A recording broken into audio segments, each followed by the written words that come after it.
What do you think's happening? So, if you want me to be honest, man, I really do just think it is a lack of defense. Yeah. And I do think part of it is a skill. I really do think it's a skill, but more than anything, it is the lack of defense and the spacing within offenses. Right. You cannot ask a player to guard NBA players one-on-one every single possession. You're not going to win that time. Right. You're not going to win that against Luka Doncic, against Donovan Mitchell, against Steph Curry, LeBron. Against these all-star killers, you're not going to win a one-on-one matchup more times than they are. So I just think that is kind of what basketball is going to. And if you watch the Mavericks play, if you watch Donovan Mitchell's games when they scored 70, they have the ball, and they're doing what they want for an entire game. Luka's running high pick and roll, and he's isoing and getting to step backs and getting to the hole and doing exactly what he wants. The difference between when Kobe's 81 and Mike's high-scoring games and early Bron games was they were doing this within an offense. So, yeah, of course, Kobe had his moments where it was like, give me the ball, and I'm going to clear out the side. But Kobe wasn't coming up at the top with a 5-wide set or a 4-out, 1-in set and saying, give me high pick and roll, and I'm going to just kill him like that. It was, I'm going to come off this down screen, I'm going to get the side, and then I'm going to go mid-post, or I'm going to come off, and I'm going to get high mid-post, closer to the three-point line, or I'm going low post, or then I'll go ISO. So it was more of a array of how you had to score because the floor was so much more congested, and the paint was so much more congested. And the bigs were so big back then, and your threes were all 6'8", 6'9", and above. It was no small lineups back then. So it's a lot of things that adjust. So Luka can be a 4 today. So it's like your 4 is playing point guard. That's why LeBron is so still able to play at this level and at this pace, because he's already bigger and stronger than all of you. Yeah. Not only that, he knows the game and he's mastered every facet of the game. Yeah. So he's going to be able to play as long as his body will let him because of how spaced out the game is. I just want to shout out LeBron for that running baseline fadeaway that he's starting to do. Shout out that is crazy. That's a $1 million shot. It's $1 million shot. That's $1 billion shot. That's $1 billion That's not a regular jumper. Shout out to Bron, bro. So turn down the layup, like, nah, I'm gonna throw the fadeaway up. Bro, just throw the fadeaway up just because I can. But to your point, I definitely agree, and I think right now, especially this type of NBA, because of the way this floor space, a couple different things. Games get out of hand super quickly with the amount of threes these teams are shooting. One team get hot in a quarter, they rattle like the Mavericks. That's half their games. They get hot for one quarter, we straight. That's why the Mavericks gonna win playoff series. Exactly, and teams are more comfortable with, especially because we've moved away from the super team era, where everyone kind of has their own team. Giannis has his team, Luka has his team, where these teams are comfortable, like, yo, Luka, go do it, and that's just it. Like, and so it's a lot of, I think my best player is better than your best player until the playoffs come around, and you got to see that player 2 times in a week, and now we know every single move you're even thinking about. Yeah. So I really do think the product isn't really suffering because a lot of the games are still competitive. I do think we see more blowouts. And I think in this day and age that we are now, you would rather a 134, 128 game than you would a 78 to 85 game right now. I think that makes for a better product, especially because you really are trying to keep up with the NFL. You know, it's literally impossible for basketball to be more important than football in America. It's just not. It's never going to happen. Right. But basketball, compared to their business talk and their business model, it is on par and is bringing in the same revenue that they should be as on par with the NFL, basically. Yeah. So in order to keep doing that, I think you kind of got to match the NFL. You see the NFL is doing the same thing. It's more passing. Right. These quarterbacks are throwing the ball 55, 60 times a game. Yeah. Patrick Mahomes has had 40 touchdowns every season, which is unheard of. It used to be like, damn, you got 40 touchdowns? Yeah. Now it's just like Josh Allen, Patrick Mahomes, and this Herbert going to start doing it regularly. Like, it's just a regular thing now. So I really do think it's just kind of where sports in general is going. Right. People just want to see more points, more faster pace. But when you get the product in the playoffs, it's still the same. And that's what I was going to say. What I don't mind is, especially in a regular season, a lot of people will, especially because I'm such a big Steph Curry guy, and I've done this. I've opened this 8-bag before. Like, all right, cool. He scored 60, 20 of them free throws. Like, all right, that's cool. You know, like Steph don't need no free throws, things like that. But what I still enjoy is in the playoffs, they just don't call it. No. And that is something I can live with. In the regular season, y'all gonna do all this ticky-tack stuff. I'm fine with that as long as when April come, you're not getting that call, Joel. Nope. Get up. Get up. Run back on defense. And that was Marcus Smart problem in the finals. It's like, you're not getting that. It's game 5, bro. You should have figured this out. They're not calling that flop. Listen, after the finals, we had 2 criticisms of the Celtics. Take better shots, stop turning the ball over, and stop falling. Stop falling. The play isn't over. Stop falling. Stop falling. So, but yeah, I really do think the NBA is in. I think it's in a good space. I think it's really just the display of skill is at an all-time high, because if you listen to KG talk, or you listen to Paul Pierce, or all the old guys, Stack 5, I shouldn't have said that. Steven Jackson, Steven Jackson, Matt Barnes. If you listen to all the old guys talk, they will always talk about how these bigs had skill. KG always talks about he had a handle, he had a jumper, he just never really got to use it. Shaq was the same way. Shaq said, I was bringing the ball up, like I started. Yeah, no, Shaq has a bunch of highlights going coast to coast, So it's like these bigs were just put into a position to where you didn't get to use that skill set. Now it's, if you can do that, do it. And people say, old heads get bitter at that, but that's how it should be, bro. If that's going to give you an advantage, could you imagine if Doc was letting KG run the point? You know the advantages you would have. People were saying, like, what player was, definitely came from the wrong era, or who would be way more dominant today. And Kevin Garnett would probably be a top 2 player in the league right now. Dog. Not only what he could do offensively, but KG really used to switch 1 through 5 on defense. And his only problem was, and it was so crazy how time changes, was the knock on KG was, he's too tall. He's not tall enough. He's too short. KG's 6'11". He's too short, bro. He's too short. He can't stop Shaq and Dirk and these Giants. He get drafted in 2012, bro. He'd be the best big in the league. He'd be the best big in the league. It wouldn't even be close. Easily. And you know what? Even these bigs crazy. I understand. I'd be bitter too. I would feel like Barkley. Fam, a small ball center averaging 20 and 30. I'd be pissed if I was AI. AI is this is one for me. Fam. I think about AI in this age. Yeah. I think about Kobe too, but Kobe won 5 championships, so it's like whatever. Yeah. AI, my goodness, bro. You couldn't touch him? When you couldn't touch AI. You couldn't touch him? You couldn't touch AI. Nah. Yeah. And not only you couldn't touch AI, your big 6'8" instead of 7'1" now? I'm telling you. Okay. I can live I feel really bad. We were arguing in the football chat about like top 5 bags or like people handles and stuff.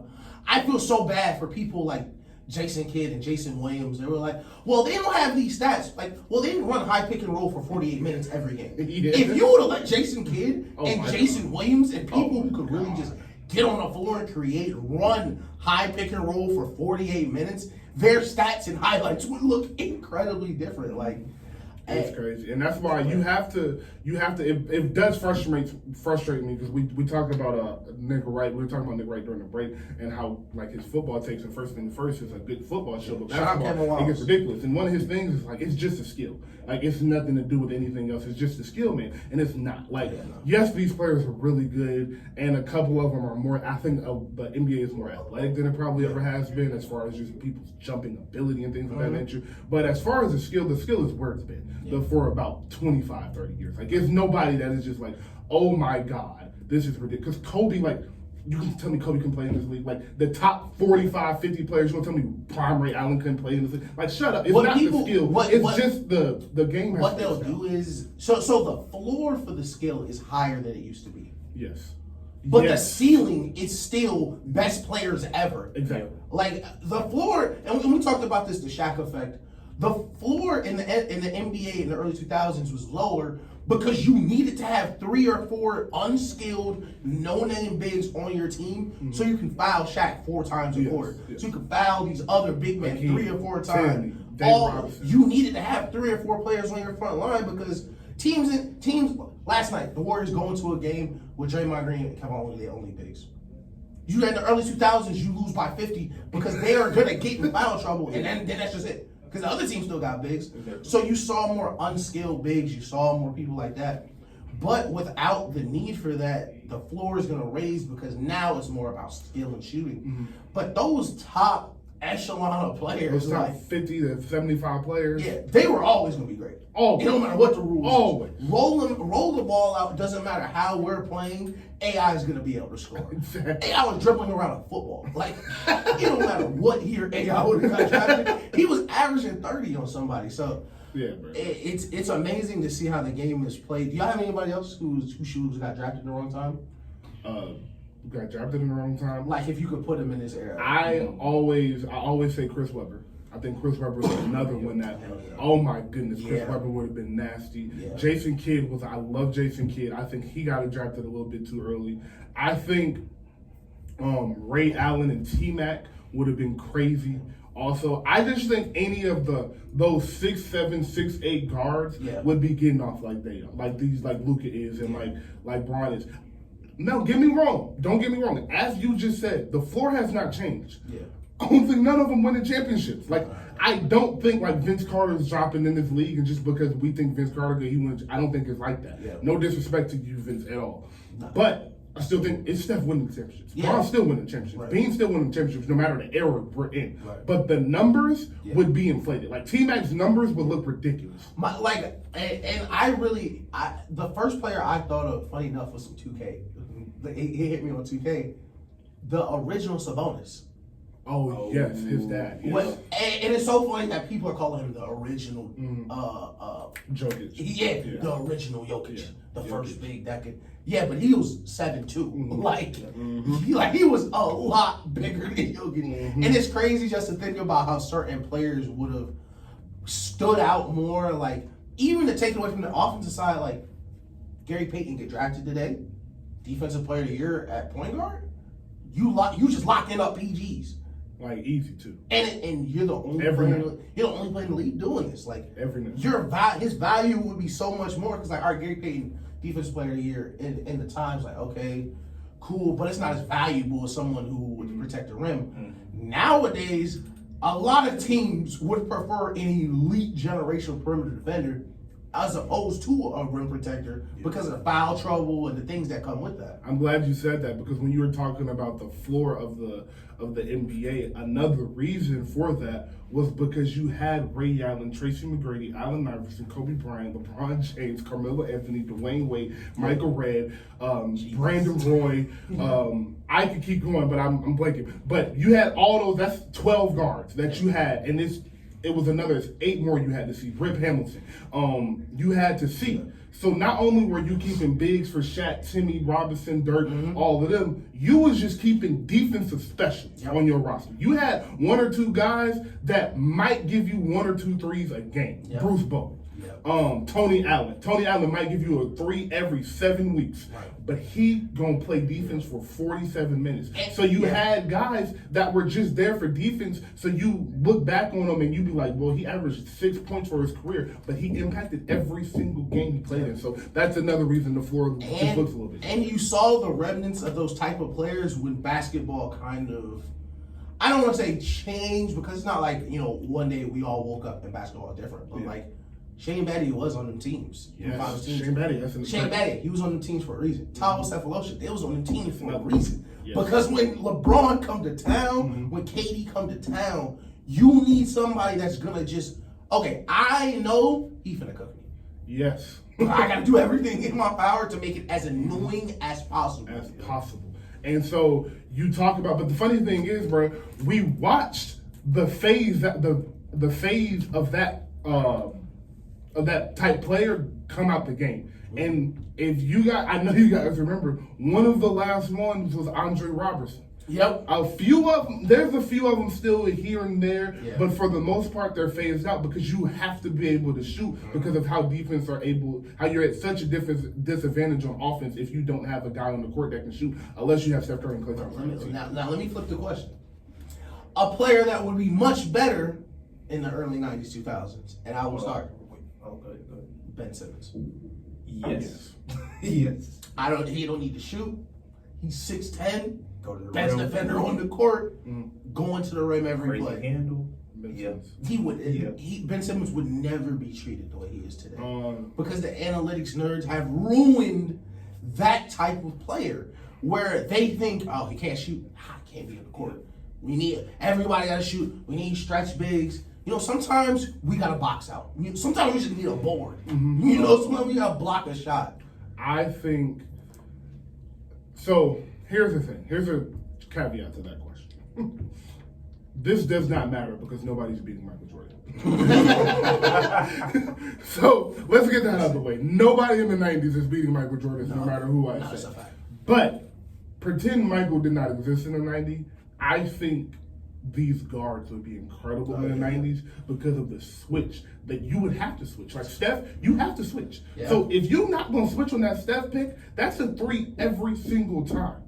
So I just think all of these guards, Donovan Mitchell, all of these guards that can really shoot off the pick and come off the pick. Klay Thompson would be crazy in the 90s. That is the shooting. Because I do think they're better shooters. I do think a good one. Good slasher, bro. That's a really good one. Elbow jumpers. Yeah, DeMar, good. Come on, bro. That's a really good one. I think Zach LaVine is another good one, just because I think of the athleticism. Yeah. I don't think Zach LaVine really got the mentality for all of that, but just off of the strength of his athleticism and his game, I think if you change his mind on it, he would be great. But I do have another question for you. Do you think, you talked about the floor and the ceiling being different, we talked about how it was defense players that you had on your roster, but now, do you really think the ceiling is that much different? I mean, the floor is that much different, or we just look at the floor differently because now those players that are on that floor are scoring points, because instead of keeping defensive player on your rosters, you're just keeping 3-point shooters. So now you're average. You see this guy that don't really do nothing else, but old boy from that came from Bertans. Yeah, same Bertans, play. yeah. Same. I don't think like his floor much different than Tony Allen. He's just a shooter. So he look a little bit better to other people because he's shooting the ball instead of just playing defense. I think the way the game has changed, I don't think skill-wise, like if you took the player like Bertans or a 3-and-D player like Robeson, I don't think, like if we were to say 2K rating, I don't think one's like super high than the other. Yeah. But with the rule changes, it's more impactful. It's like a super fast receiver in football. Okay, I like that. Because at any moment, if Matt Ryan for the Lakers catch fire, he's your 11th player. But if he give you 18 on some threes you didn't expect, that can change your whole game. I love that point. So I think more teams are willing to risk having a make or miss shooter. And we saw this, I'm going to pull a crazy name out. Shout out Steve Novak. Steve Novak was the one that came to mind. Steve Novak was one of the first guys. Boy. We saw step on the court, and he's not doing anything but shoot. He not playing no defense. He not rebounding. We are going to shoot the ball. And he was one of the first people to really solidify that as a role. Because I remember even when he was starting to play, people did not like it because he's not contributing to anything else. Yeah. But as basketball has changed, teams shooting 63s a game. Like Stephen Clay was out, and they shot 55 threes somehow still. And crazy Carmelo ruined that team. Shout out to Melo for that. Shout out to that's a Carmelo great ruined Lynn Sandy because he was jealous, dog. That's insane. That was a good ass team too. I will say though, to your point, another shooter, Atlanta Hawks' own Kyle Korver, was another kind of starter of that. If you guys don't remember, Korver had a very long, I think an 18-year career, but early years when he was playing prime Kobe and prime Bron and all of them in the late to early 2000s, he was actually a defender. Like he was a defender first and a shooter. But as the NBA started to shift and he got to the Hawks and got a little bit older, got to Cleveland, he was just a shooter. Yep. So, and I think you're right that you just kind of, so we'll take Tony Allen, for example, because I think he was one of the probably 5 best perimeter defenders ever. And Kobe, always said Kobe said that was one of the toughest matchups. So you look at Kobe and Tony Allen, and then you take, we'll say, like you just said, we'll take Steve Novak. And you take Steve Novak and place him on the team now, and in the playoff series, he's on the Mavericks. Perfect. He's on the Mavericks playing Luka, and they're playing the Warriors. And he helped Luka that night and give him 17. He gave him 21 on 7 threes. Yeah. Same thing. You dropped Kobe in 2009, and he playing Tony Allen in a real important series, and he hold Kobe. He hold Kobe to 7 of 21 shooting. The thing is, it's only one shot for Kobe. Yeah. And that can make your whole game be like, well, thanks, but he Exactly. made the shot. With the shooter, it's like all of them shots was important, and now Luka can take us home, so you did your job. So that's why the Exactly. impact is just a little bit more greater. And 'Cause defense when is just so is like, hard. Sorry, Defense just so hard. that's It's just like Tony Allen. And you know what? People ask, what are your favorite finals performances, especially after Steph finals performance? And I always say Kobe finals performance against the Celtics gets overlooked for so many reasons. Team-wise, all that stuff. But schematically, to be face guarded by Tony Allen for an entire series with a broken finger, with Kevin Garnett protecting the rim, and Kendrick Perkins. and Kendrick Perkins is an insane level of difficulty. And you're not, and it didn't matter.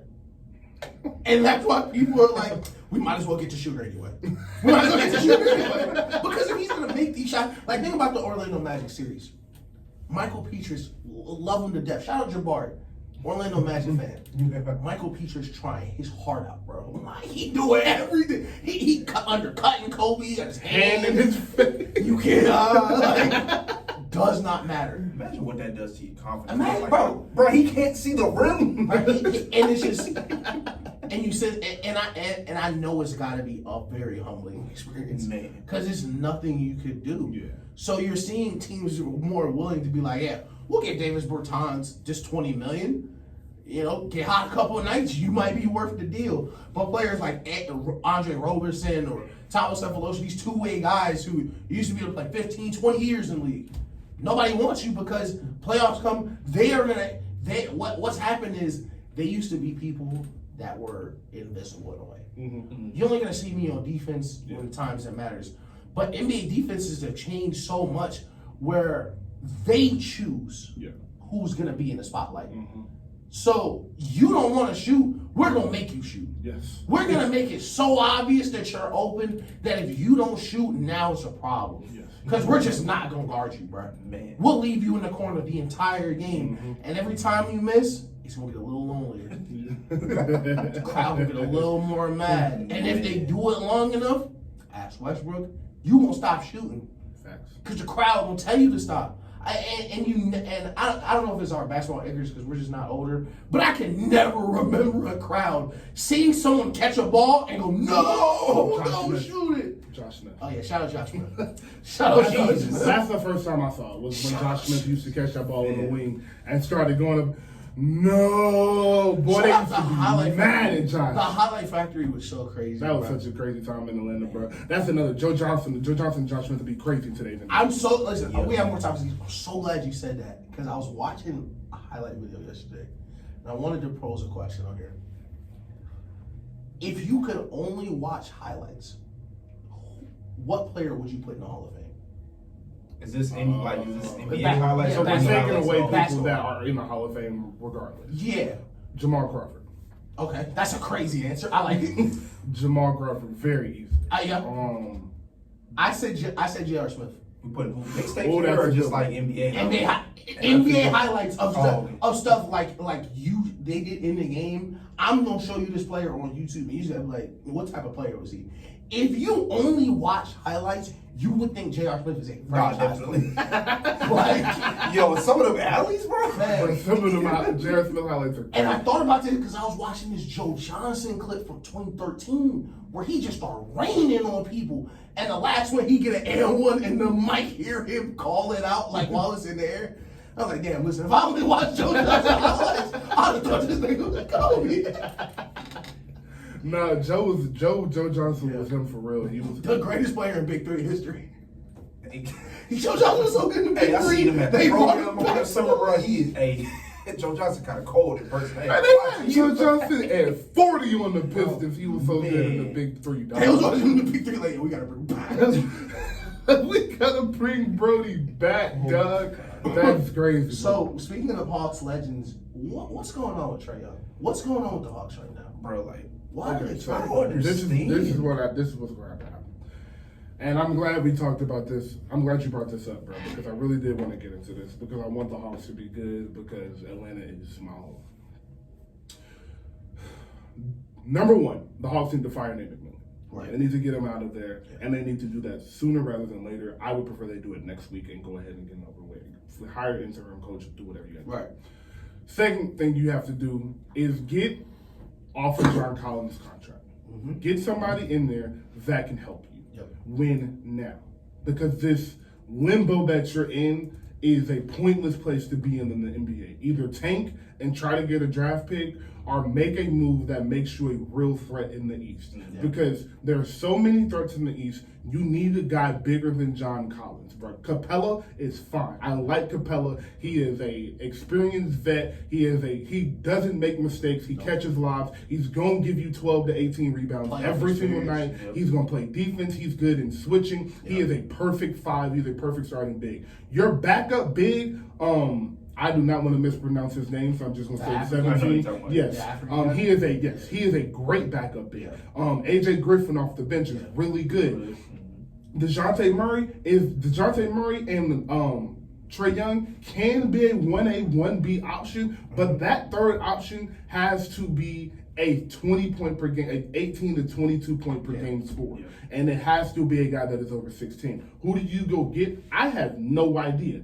But you have to make a trade to either get a bunch of shooters, Yep. and a couple like Shaq-type bigs that are just there to play defense, block shots, or you're going to have to get a real piece for John Collins. Those are your only two options.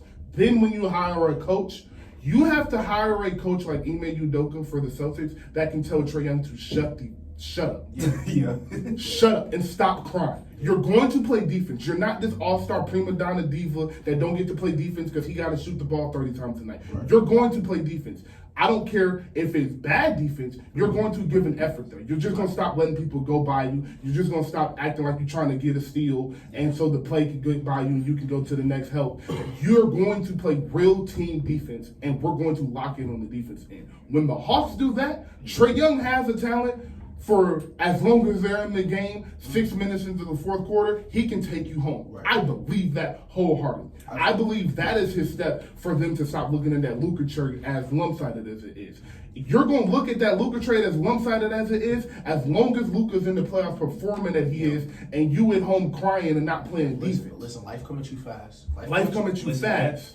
and I Because was you was in gonna the say- Eastern Conference Finals 2 years ago. That's what I was gonna say. That's the best and worst thing that happened to that team. I ain't gonna lie to you. It is. Because it is. It one 100% Philly, is. I will say the Hawks did what they had to do. Like in some aspects, Doc Rivers was out coached, but Philly also pissed that series away. Hey, listen, you don't lose in Game 7 to Kevin Herter and not miss that game. Yeah, bro. Like you pissed that game away, bro. Listen, And then it's like the hate. Hey, it's so funny because all the Hawks games I've gone to, like John Collins plays really good.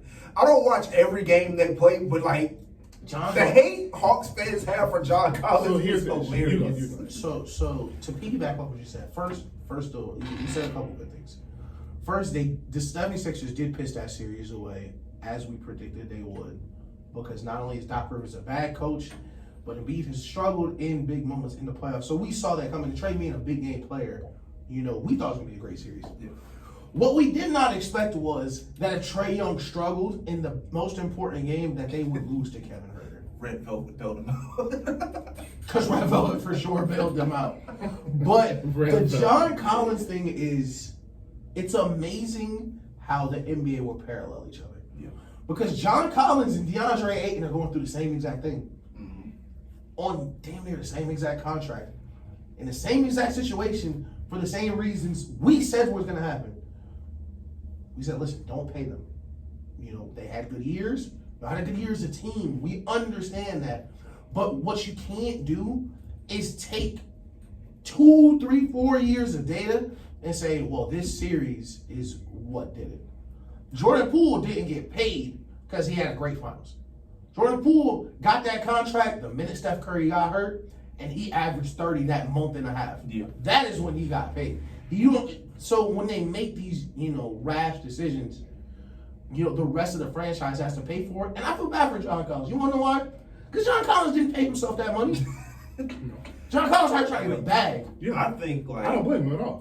Listen, y'all, I don't blame John Collins 1 minute at all. y'all tweet y'all, y'all cut the check. I think like what Daniel has said too, like they're gonna have to fire Nate McMillan because if you get in this one, the fan base kind of already turning on Trey, and like that's not a good sign. But two, if you get in a situation where it come down to Nate McMillan and Trey, and like you really feel like you got to stick with Nate McMillan, bro, like you setting the franchise back. I've said this. I've used this phrase very sparingly for NBA teams, but listen. So I am a firm believer that Trae Young's not gonna finish his career in Atlanta. I believe it's just not feasible for. Personally, I don't think the organization is ran well enough to sustain a superstar player like Trae. Mm-hmm. For the things they'll have to do to keep that player happy, because you got to be trying to win. Mm-hmm. Like Trae Young right now is probably the best player in Hawks history, and they stink. Like he coming off a season leading the league in points and assists. Like his only competition, I think, would be Dominique, and I mean Dominique and Joe really, and Pete Maravich if you care, but if you care. But to sustain a player like that, they're gonna need to be competing, and I don't think they're gonna make the choices necessary to do that. But let me say this right now. If Trae Young gets out of Atlanta before the next 2 years, everyone needs to go. Top to bottom, there should not be a member of the front office that should be able to get into that stadium. Season tickets should go for $1. For $72. Because, okay, you traded Luka, which at the time, and even right now, is not a crazy trade. If we look at it, Luka's been to one conference finals. Trae's been to one conference finals.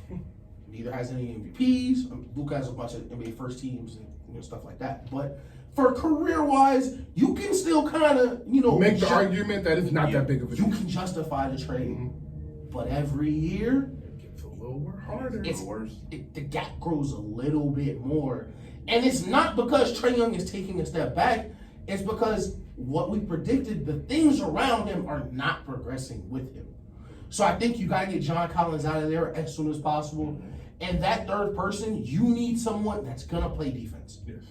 And you're exactly right. We're hiring a coach. I don't know if they want me and Barry to do it. We would. But what you said is 1,000% correct. Is Trae, we don't need you to come out there and be Pat Bev. Right.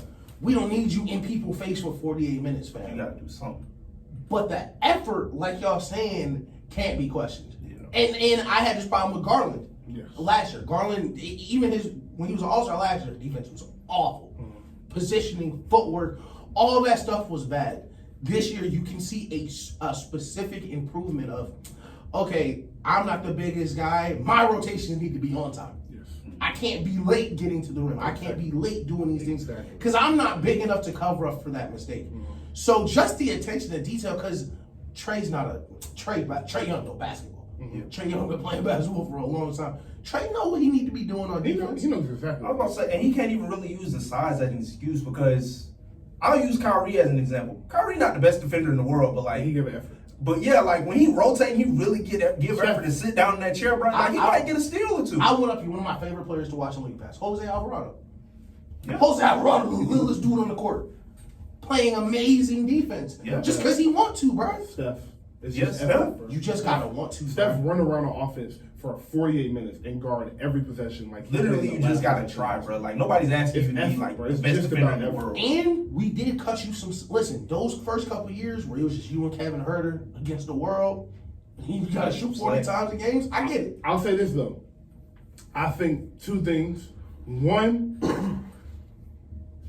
Luka gets the benefit of doubt because I don't think his effort, our defense, is better than Trae's at all. Right. I think Luka is bigger than Trae. Exactly. So he gets to guard players that literally just stand on the three-point line. So he can stand on the three-point line, make sure he's kind of to his closeout and go get the rebound. And now he got 20 rebounds and nobody really scoring him because he guarding the worst shooter on the court. Exactly. So he just got the benefit of a doubt. But it really is simply the trade.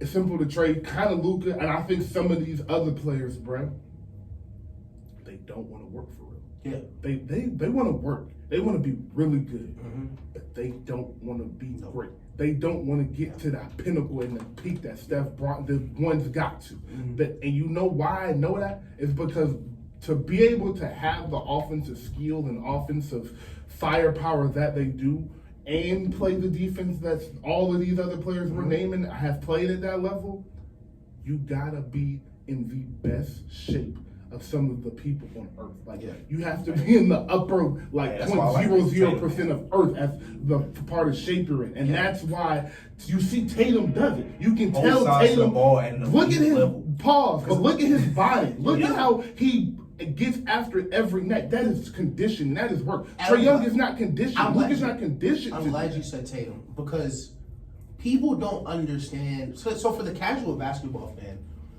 athleticism is connected to defense. They'll look at a player who's not a good athlete and think, oh, he's not a good defender.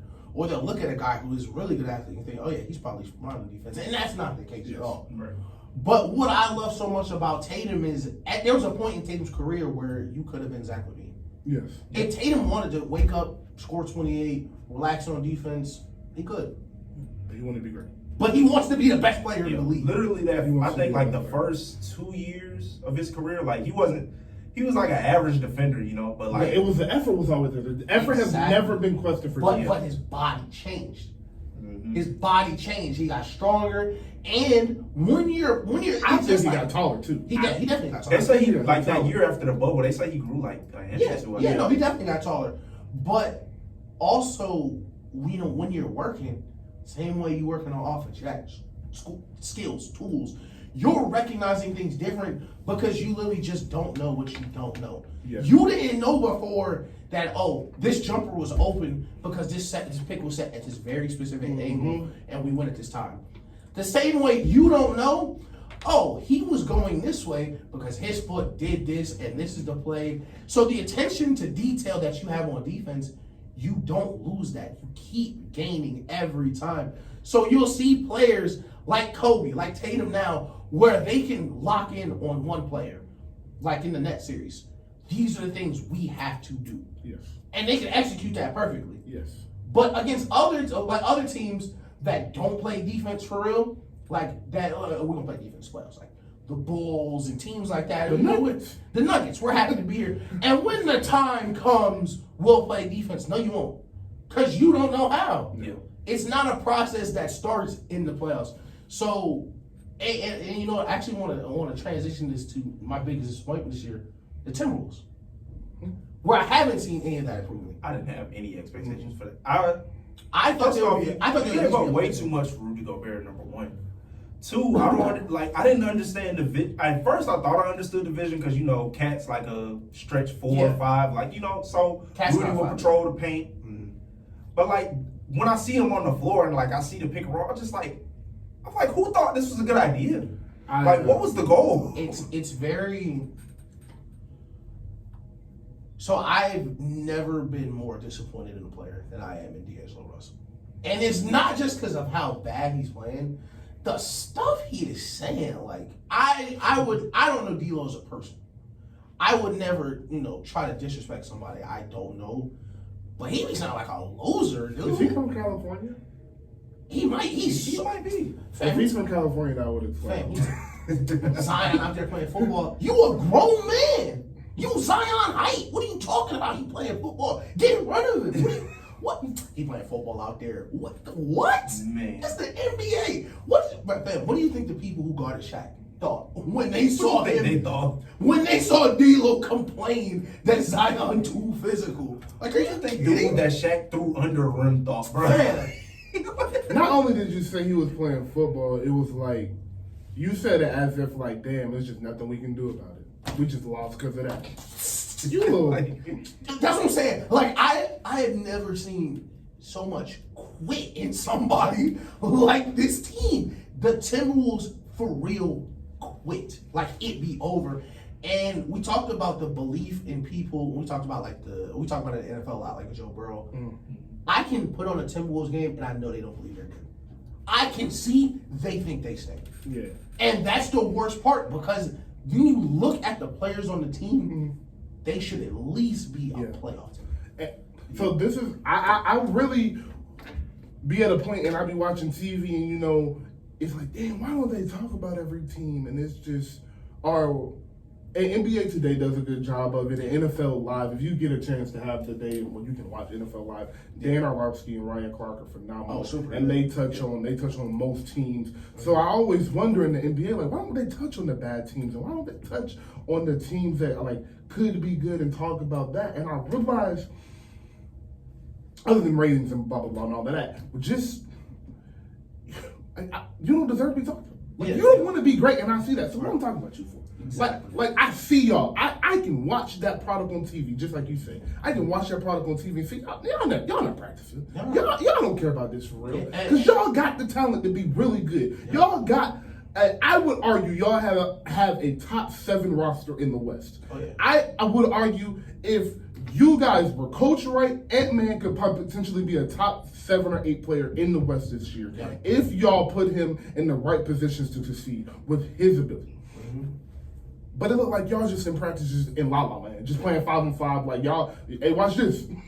Just watch this and let's come run this pick and roll. Right. Rudy Gobert, terrible defender. Can't do nothing but defend, and he's not even really a good defender. He's just big. He's terrible on offense, so you can ice him out on offense. And like you said, on the NBA defenses, we can kind of push you to who we want you to get the ball to. Yep. We can push you to get the ball to him. He can't do nothing with it. Cat. I can't say what I want to say about you on air.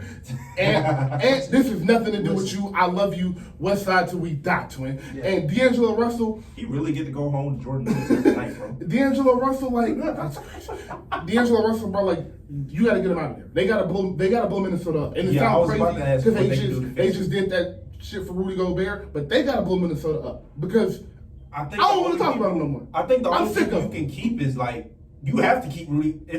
They're in a situation like the Broncos doing Russell Wilson. You got to keep Rudy Gobert because you gave up so much. Listen, so you got to make it work with him.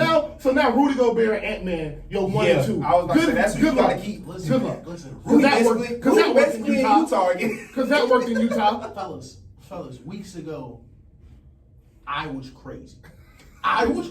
Right? I said Karl Anthony Towns and D'Lo for trade. Oh, I said no for Atlanta. No. For the sake of Atlanta. I agree. Listen, right now, Atlanta's not going to pick up that phone. No. You can't trade right now. Yeah. Listen, Minnesota, you guys hang on for a little bit. Get closer to that All-Star break. Atlanta's not in the play-in this year. That off-season rolling around. You guys stay by the phone. Because I don't think Ant-Man and Rudy Gobert can do it. But it's just something in the universe. I think Gobert was supposed to play with Trae Young. And I think Trae Young is the perfect player to make Gobert not be trash. And vice versa. Trae, you don't want to play defense? Cool. Gobert, you got to play defense. And 2 people. Exactly. Gobert, you don't want to score? All right, Trae, you got to score for 2 people. And I think it could work. But unless they get a coach that's going to make effort not optional. Mm-hmm. Execution not optional. Mm-hmm. They're never going to win anything because there's no leaders on the team. Cat's not going to be your OG on the team. Mm-hmm. Cat is not going to be the veteran leadership to right the ship. And Ant-Man is not listening to nothing Cat's saying. Leave me alone, dog. You think Ant listen to Gobert? Listen, we said Ant from the West Side. I saw that Instagram story, and I know what he calling Gobert. I know what he's doing. Hey, listen. Next to the Wolves, though, like the Bulls have also been really disappointing to me. They're playing better now. Yeah, but they were really bad. They were awful. And it just felt like they had like one of the best off seasons I've ever seen. Like without attaining a superstar player necessarily, like just getting the right people in the room and like. And Lonzo being hurt really affects their identity. Yeah, definitely. And I hope Lonzo gets healthy. I don't know what's up with his knee. His knee has bad. He has a bunch of stuff going on his leg. But dude, like their identity was Alex Caruso and Lonzo are gonna smother you, and DeMar and Zach are gonna score. Mm-hmm. But without that defensive identity, they're kind of just out there. And now you're asking Zach LaVine to be your number 2 defender. He's not that. Yeah. And listen, the shock on my face that Donovan Mitchell put 70 on Alex Caruso and the Bulls. I was like, man, Alex Caruso got to be pissed. Because I know he's the only person playing defense. Roby said something I was thinking about the other night. He said, KD would have hit 30 and like They would have sent 2 bodies at him, bro. Like, they just let Donovan Mitchell They keep let him do going. whatever he wants. Bro. It's crazy. Listen, I'm glad you brought up this. We haven't talked about the Nets yet somehow. Man.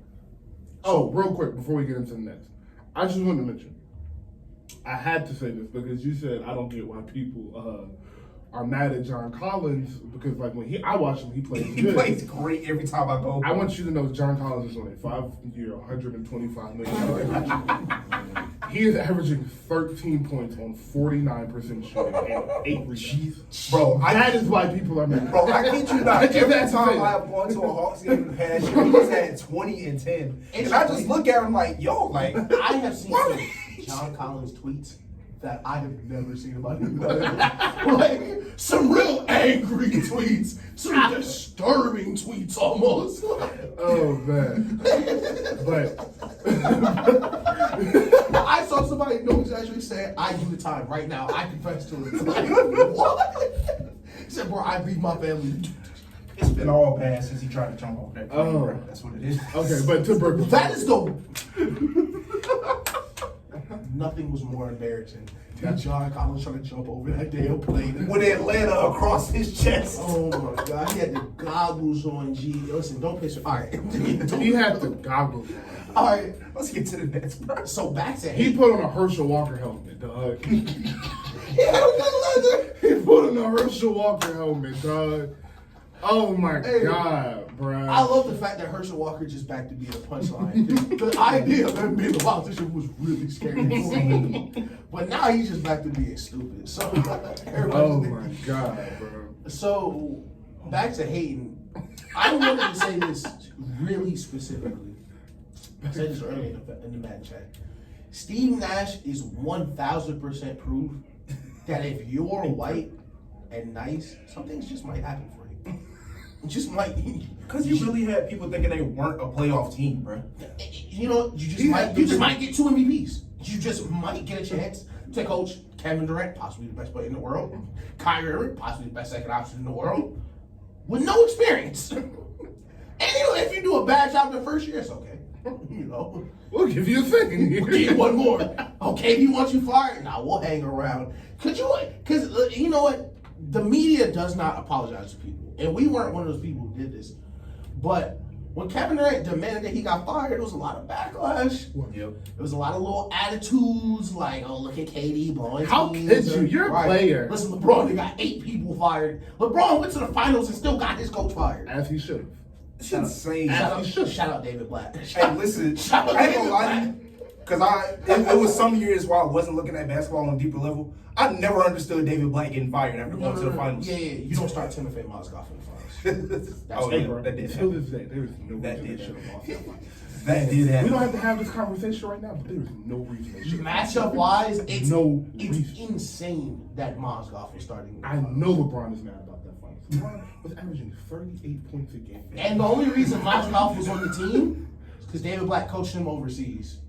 Yeah. And there was a connection there. I don't care who you connect to. 38, 15, and 8. It was just, in my mind, I forgot how old I was then, but in my mind, it's like, dang, y'all just fired a coach that took y'all to a championship? Yup. He should have And Kyrie Irving and Kevin Love was injured. Like, Yeah. you know, I thought he would get a little bit of slack. Like, No. They don't win that championship. when they fired him, I don't even think they had a losing record. Was it before the season or did they fire him during the season? I They can't fired remember. him after. They fired him at the beginning of the season. Yeah. Oh, okay. Yeah, Ty Lue stepped in. And listen, that's Ty Lue. I'm saying, Yep. I don't think they Yep. win. They don't win in 2016 if they keep David Black for another Oh, year. no. Yeah, that's Of course. No. But, Brooklyn, What was I talking about? you was just talking about Steve Nash and how he got the job and how. Oh, yeah. And everyone was saying, look at KD. He's a toxic environment. Yep. The literal minute they fired Steve Nash, Everything changed. they became the best team in the East. Statistically, that is what happened. Record-wise, everything. Yep. And it's not, they didn't bring in no new players. They didn't have no superstar. Ben Simmons was already playing. They literally just started playing better. And I don't know if the Nets have a ceiling. The narrative they tried to paint around the Nets is crazy because first it was they're not a good team. Yep. Steve Nash got fired, and they went on a little bit of a hot streak. And they said, "Wow," because Kyrie suspended that time. Wow, the Nets are so much better without Kyrie. Nah, that was a crazy time. The Nets won 3 games without Kyrie. And they was like, I think they're better. And then Kyrie came back and they won like 50. Yeah, and it's just like, Dog, it's. I mean, I really do think that the Nets always were what we thought they could be. Yeah. And we talked about the Nets like last year we picked them to go to the finals up until we got into the playoffs. Oh, yeah, they never beat us. Yeah. But we picked them to go. We picked them to go to the finals last year. As long as everything stays as they are now, I think I'm probably going to pick them this year. Yep. And I will say Kevin Durant requesting Steve Nash getting fired and requesting that trade probably saved the season. Yeah.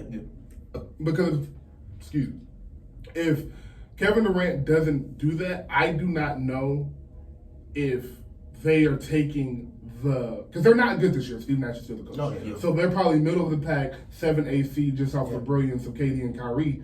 And I don't know if that's good enough for Steve Nash to get fired. And if Steve Nash gets fired, this is another first round, second round exit. So I really do think that saved the season. But as far as schematically, I really do just think when you have two juggernauts like this on offense, all you got to do is hold teams to under 120 points. And Nick Claxton is an excellent starting five. I'm glad he is an excellent starting five, and he gives them the ability to go fake small. Yeah. Which is what the Cleveland was able to do when Cleveland was able to do in 2016, and LA was able to do in the year they won the championship, is go fake small. Because Braun at 4 or 5 is your small lineup, but it's not small. Exactly. KD at your 4 and Claxton is your small lineup, but that's not a small lineup. Exactly. So when you are able to do that, which allows you to switch 1 through 5, I would say probably about 2 through 5 for Claxton, it just gives your defense a lot of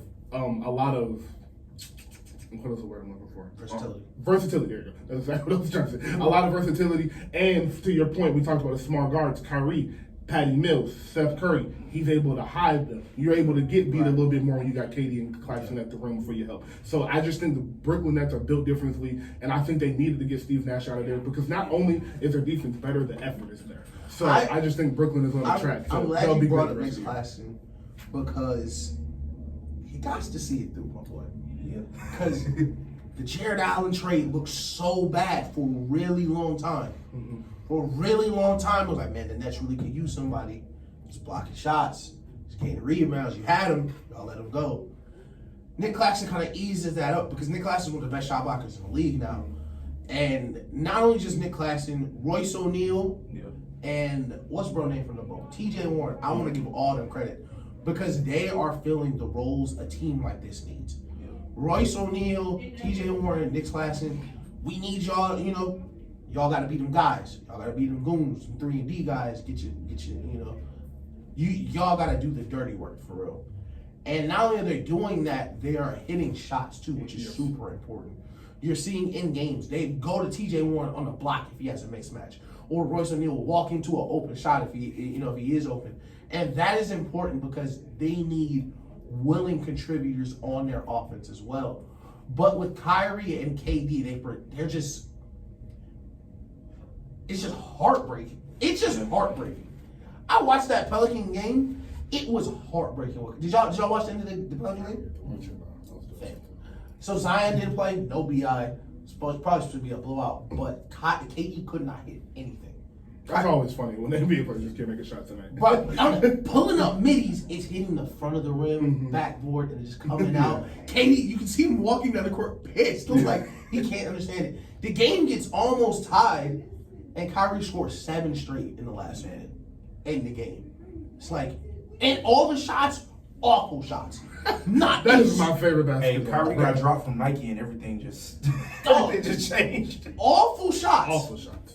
You just lose that game. Charge it to the game. Charge it to the game. And they have that capability where their weakness was, all right, them two could really beat you. Mm-hmm. But Steve Nash is going to help you out. They're not going to be too creative with the offense. We're not going to get you in different places. There really no third, secondary offensive movement. Yeah. But what the Nets did, and which I love that they did with Ben Simmons, because he did say it was possible. Mm-hmm. Ben Simmons is not a bad player, is use him the way they use Rondo in Boston, or other great facilitators where no one is going to contest Ben Simmons' passes because no one thinks they need to be that close. So he's literally standing at the top of the key, picking apart defenses with Kevin Durant and Kyrie Irving coming off of the screens. And what that unlocks is something we always talk about, is the easy points the points that KD don't got to take 2 dribbles and take a fadeaway over 2 people. Kyrie don't got to do that. KD is getting 6-8 points off backdoor cuts again. Yes, it is beautiful. And he's getting gravy again. So their whole offense is just, all right, we're going to make these crazy shots. But now the in-between part that we talked about was, all right, but KD, we're still going to get you these little quick eight. Exactly. Where you just come back door off the screen. You're 7 feet. No one is contesting the pass. So Ben Simmons can just look at you and be like, I can do the oop here. I got the pocket pass. I'm 6'10", so I can literally just throw it head to head to you. It's so many different options that now teams have to guard them differently. Like where we saw Boston, where we're just going to switch everything, play super aggressive.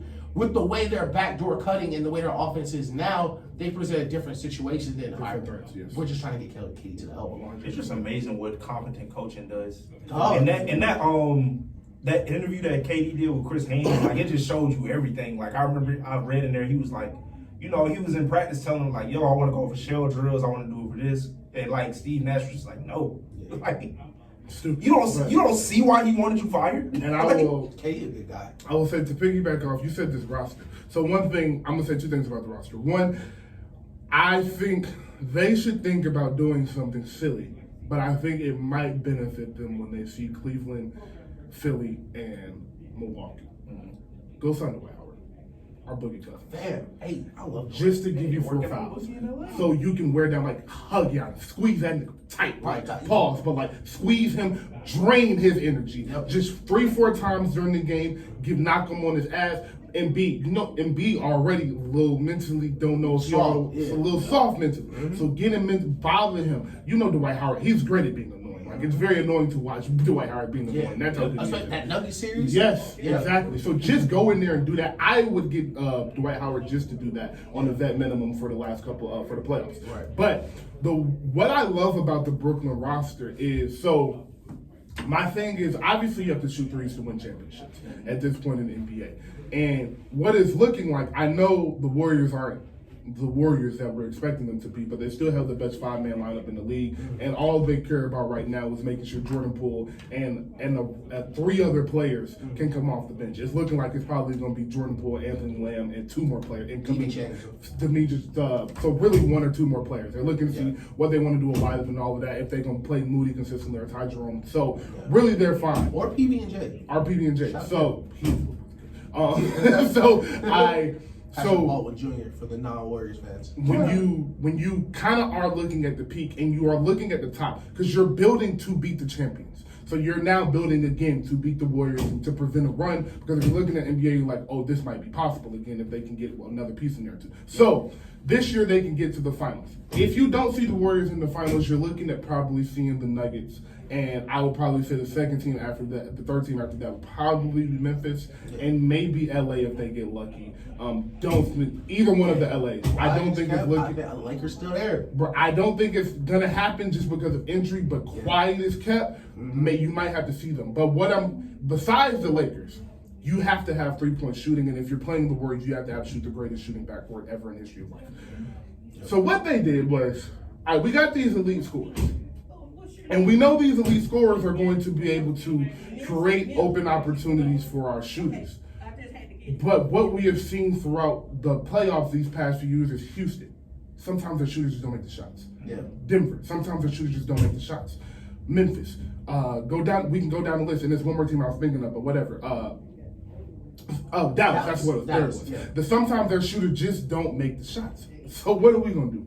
We're going to go get 6 shooters to pull off the bench, and 3 of them are 3-and-D players. Joe Harris, T.J. Warren, Royce O'Neal. Shooters. T.J. Warren is more of a scorer than a shooter, but he can shoot. But he's also a 3-and-D player. Patty Mills, Seth Curry. Another 2 shooters. Watanabe too. And I was about to say, and then they found the gem in Watanabe. Yeah. So that is 7 shooters on your roster. I haven't even mentioned Kyrie and KD's shooting ability. Exactly. That's just 7 strictly 3-point shooters that play defense on your roster, so you can compete with anybody. Now that's exactly why I said go get Dwight Howard, because he can bother the bigs you need to bother. Because I do think you'll be able to score the ball easier than anybody else, but you do need a big to bother Giannis in the beat, because I think that's your really only slight weakness. In the East, especially, I think they'll have experience advantage over everybody they play. Yep. 100%. I mean, everybody except, even Boston. Well, probably not Boston. Because Boston's core has been together through literally every step of the playoffs, I don't think they'll have a huge experience factor over them. But, like, the Cavs, 76ers, even the Bucks, who's only been to one finals, like, KD, Kyrie, been there, done that. Like, this is nothing new. Jacque Vaughn's been in the NBA 20-something years. Like, nothing new. Patty Mills. Yeah, like nothing new. These players are used to those moments. So I think they'll be a really hard out. But I'm glad you brought up the Lakers because we almost are at the end. But I did want to mention the Lakers and the Warriors. So both of them lost Warriors easily their best player. Lakers possibly their best player, Anthony Davis. And when Steph went down, I don't know if I texted you or the group chat, but I was like, is this might be it. This might be it. But we've seen the opposite for both teams. The Lakers have been playing great without AD, despite him carrying them before on defense. And the Warriors have played great without Steph, but Clay is just Clay again. Jordan Poole slowing down. Still got a turnover problem, but it's Jordan Poole. Yeah, it's just certain turnovers. I'm not going to be mad. The behind the back, oh my. Listen, he tried to go to 2K13 behind the back. Nasty, bro. Boy, he's a funny. I love watching him. He's a crazy That's a future of that franchise. But for the rest of the West, it's a little unsettling to see the Lakers and the Warriors hanging around because, regular season cool, the jokes are cool. You got to play 7 games against Braun and AD's back. AD go play this week. You don't want to be that team. I've been telling you. Me and my pops was talking about this other day, friend. Everybody know you don't want to see the Warriors. They just want a championship. We know it's everybody in the NBA. That's why the sports, like the big talking heads, other than Nick Wright, have not said nothing bad about the Warriors because you know what's up. Because it just happened. It just happens. Yeah, it just happens. So we don't. We just made the video. We just know what's up. Yeah. But the Lakers, look, bro. Y'all, I don't think people understand how a playoff series really works to where it don't really matter who got the best roster or the best team. It's all about the matchup. Yep. And don't nobody present a matchup problem like LeBron James and Anthony Davis. Yeah. If LeBron James is going to have this motor that he has right now in April, now let's be honest, y'all. LeBron James has been beating up on some real bad teams. That's a fact. It's year 20, so it's impressive. Listen, I don't want to cut you off. I gotta start going off more Hawks games. He be coming here and treating y'all. Treating y'all. My brother was courtside at that game. Shout out to him. He don't know what got into him, but that was crazy. He was like right next to the Lakers bench. Like, I got video. I'll show y'all after this. But So he's beating up on bad teams, but I don't care because it's 40s. It's not no 28 on 30% shooting. It's 40 balls on 60% shooting. Mm-hmm. So if that's 29 and 29-30 against the Nuggets on 50% shooting, 49% shooting, we living with that. Yeah. Especially if AD gonna come back healthy and give you 28 and 14 every night like he was with the defense he's providing. So I will say this: I don't know if there is a team that will beat the Lakers in the playoff series that is not named the Golden State Warriors. Listen, I'm dead serious. Hey, I'm not in a position to make any picks. We're super far off. I said I don't know. We're a long way away, so I gotta see. But right now, man, if you had to ask me, and I didn't mention Russell Westbrook, healthy Lakers team, including how Thomas Bryant's playing lately, including how the rest of the roster is playing within themselves. Shout out Lonnie Walker. Shout out the players that are finding their roles. Shout out Westbrook. 1,000,000% shout out Westbrook. 29-15 last night. 23-15, I think. He listen. 23-15, I think. Yeah. Really a hard hat type of guy. Y'all were booing me. Y'all want me to come off the bench, and I did it, and I brought it, and I'm hooping. Shout out to Russ, man. But like you said, matchup wise, I don't know if there's a single team that I would look at and say I would be confident against them. The Grizzlies. I don't think Ja wants to play a series with AD and LeBron sitting under the rim the whole time. They don't have the perimeter. Who taking Bron? Desmond Bain? Who's taking Bron for these 7 games? The Nuggets? The Nuggets? Okay. I mean, the Pels, you got a great chance, but like LeBron didn't play LeBron's been playing 20 years. LeBron's been to Zion is 20. NBA Finals. LeBron's been playing almost as long as Zion's been a person. So the experience matchup is going to go to the Lakers. Yep. We don't know what's going on with B.I.'s health. I don't, the Nuggets, the Mavs, Luka, you going to outdo LeBron? No. And even if I think Luka can, you going to outdo LeBron and The rest AD? of them? Yeah, okay. Oh, they going to hit 2 shots?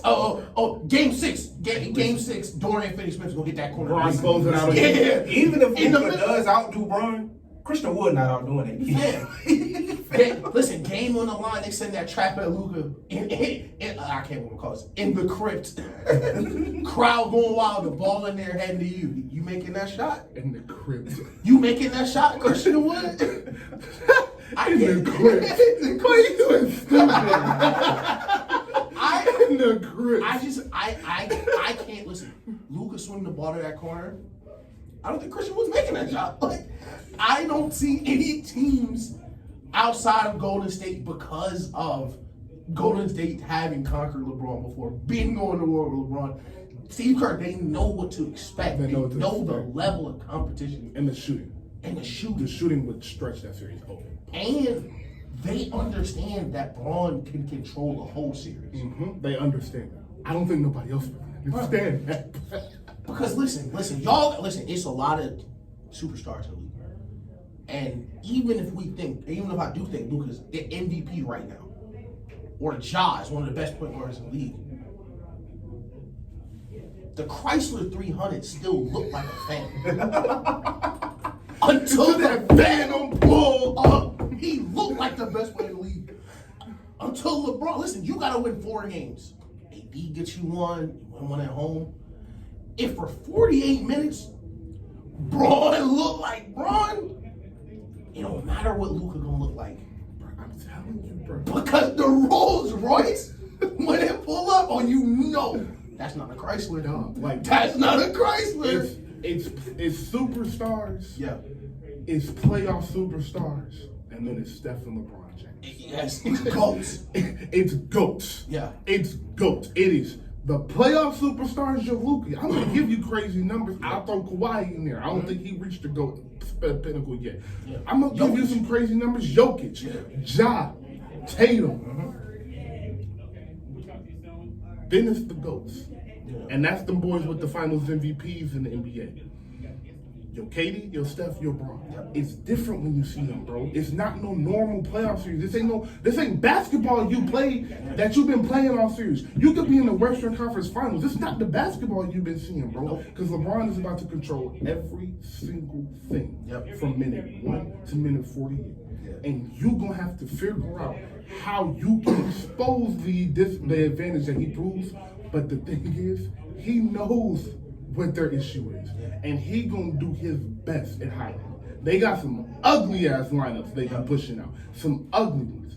But in the playoff series where he only needs 4 games in 2 weeks, and y'all gotta deal with Bron ain't got no pressure. Bron got a Billy up. He got his legacy cemented. At the end of the playoffs, he gonna be the all-time leading scorer. He already the all-time leading scorer in playoffs. He ain't got shit to prove. All he waiting, literally all he waiting for is Bronny to get in the league so he can retire. Yep.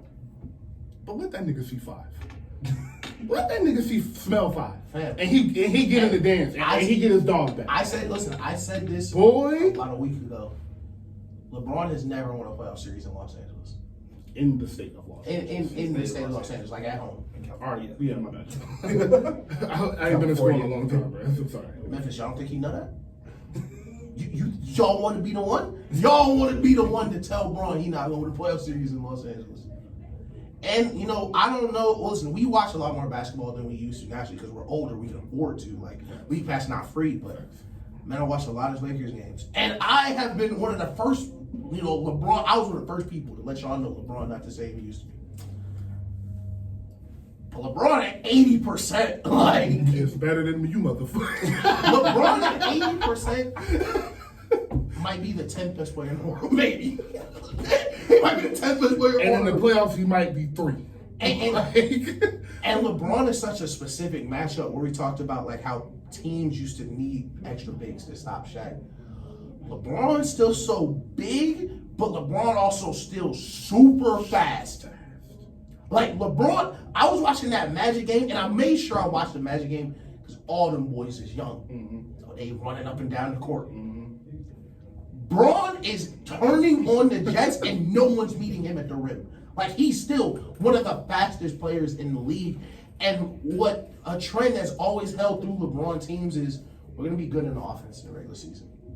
Our offense in the postseason is become all-time historic because LeBron can manufacture the easiest points in the game just because how good he is. So LeBron in the playoffs, we got to stop LeBron. So first of all, you're not going to stop LeBron. So we're still going to get by 28. But because you're stopping you're going to stop LeBron. And I know you're going to try to stop LeBron. LeBron is, every time you do that, he's going to kill you. And you're going to have to hope, like any else sometimes happens. Sometimes Kyle Korver misses that three. But more times than not, he's not. And now the Lakers have this weird thing where, and they did this in the bubble, where we're just going to be so much more athletic and physically dominant than you. We're not going to shoot too much. Because we're just gonna attack the rim. And with players like Lonnie Walker, AD, LeBron, and shout out AD, you hurt, so we can talk about this. He stopped shooting. He did. Someone told him, yo, stop. Listen. And he just, I don't mind him taking 4 mid-range jumpers a game. I don't mind that. Exactly. That shouldn't be no more than that. Like, this year is the most paint I've dominant, been not dominant loving overall, but just paint dominant Yeah. that I've ever seen him. I was really sad when he got hurt because Yeah. I had been loving what I was seeing from him. and I'm glad we wrapped up this, but I don't think, right now, I don't know if I could say any team other than Golden State should go into that series confident. Like, anybody else, you listen, please pack a lunch. I think the Nuggets will have the second best chance after Golden State because of their shooting ability. Yeah. I think any team that can really shoot and defend. See, Golden State is really gonna be able to defend because look, bro, I know we like LeBron has deserved all of his credit. Yeah.